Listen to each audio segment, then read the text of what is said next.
How to find network providers using BCBSM application. To find your network providers using the Blue Cross Blue Shield app, you can follow up these steps.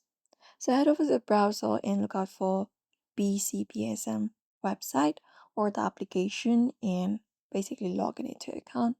In the website, once you find it up, look out for the login option in the top right corner. And from there, look out for members option. And from members, look for a section to log in.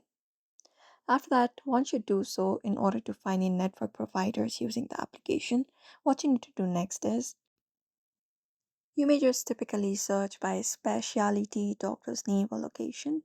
Just go ahead and possibly find a possibly labeled find care, find a doctor or provider directory option, and the search results will likely be filtered to show only in network providers based on your plan.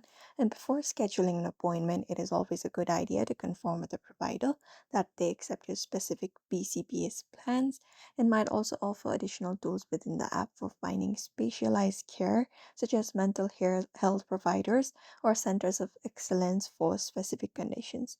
And that's it. So, therefore, if you'd like to find in network providers using BCBSM app, you may follow up these methods. So, I hope this video was helpful. Give it a thumbs up and subscribe for more tips and tutorials.